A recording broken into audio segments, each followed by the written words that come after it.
Hi, I'm Megan. Welcome to today's live reading of Mesmerized by Toya Richardson, presented by Itsy Bitsy Book Bits. Join me. Chapter 1, Antoine. I'd been alone for centuries. My role as a hybrid was to protect the humans and any supernatural race who were threatened by demons. Demons. That name alone made my anger spike. They were a scourge on this planet, always trying to suck the life out of any good person who crossed their path. Just when I thought I'd got rid of them from my territory, another one appeared. Gustav was the main demon who caused problems for me, and I couldn't kill him on my own. It was his vocation in life to corrupt innocent humans living within my territory. Sometimes I'd save them in time, but others I was too late and he turned them into mindless monsters. If I didn't connect with my mate soon, I'd die, and if I died, she'd follow soon after. This was the curse of my race. As an angel vampire hybrid, I was given longevity, but to remain immortal, I had to bond with my human mate. Only together would we be able to destroy a demon completely. Easier said than done when she could be anywhere in the world. My body was beginning to feel as though it was wasting away. Maybe my life would be over soon. Who knew what the universe had in store for me? Perhaps my fate was to die, alone, unmated. Other hybrids helped when I was overrun with the monsters. We all had our territories to manage, but would assist each other if the demon problem got out of hand. My two closest friends, Luca and Salvatore, were the ones I always turned to first. But I was tired. So damn tired. Many times I thought I'd found my mate, only to discover the connection we had was through great sex, nothing more. Don't get me wrong, sex has its place, but I needed more. I wanted a woman to rid me of the ache in my lonely soul. Closing my eyes, I inhaled a deep breath, trying to conjure up an image of what she'd look like. Would she be sweet and quiet or feisty and loud? What was her favorite food, favorite movie, favorite place to live? I shook my head. I'd run these questions through my mind more times than I cared to mention. It was around 2 a.m., and I sat on my front balcony, listening to the sound of the waves crashing against the beach. I loved my home, a beautiful beachside property on a quiet stretch of wild coastline with floor-to-ceiling windows facing the water so I could sit and watch the sea. There were big comfy chairs on the balcony, one of my favorite places to sit any time of year.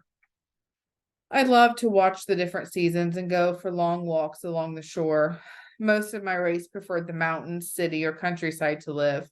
Not me. I needed the salty tang of the sea air and to feel the sea breeze on my skin. Hybrids didn't experience any intense temperature changes. Our bodies regulated themselves. So even in winter, I could find solace in a long walk. My home and the surrounding area were protected by wards and other strong magic. No demon or their familiars could get to me there or to my housekeeper and her husband. Yes, we had human guardians who looked out for us. Their property was an annex that backed down to my house so we could have privacy. It was connected by a covered walkway. They were given a very long life in return for their loyal service. The angels granted them almost immortality by giving them a few drops of their precious lifeblood. Jeannie and her husband Mac were more than mere servants. They were my family, and I loved and protected them as such. I knew they were worried about me and my lack of a mate. Jeannie fussed over me all the time, and if I failed to check in after chasing demons, she had my ass in a sling. Gazing up at the star-filled sky, I wondered if my mate was seeing the same view. Where are you?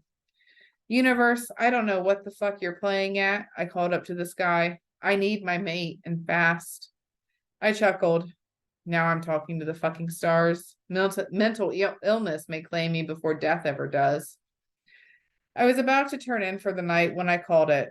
A shiver of awareness passed through me. The scent was subtle, but it did things to my body and senses that I'd never come across before. It encompassed me, almost bringing me to my knees.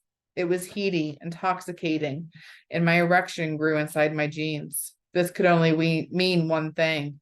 My mate was close by. Perhaps the universe answered my call after all. Standing up, I used my heightened vision to see if I could spot her. Her scent became stronger, driving me wild. I needed her with me, now.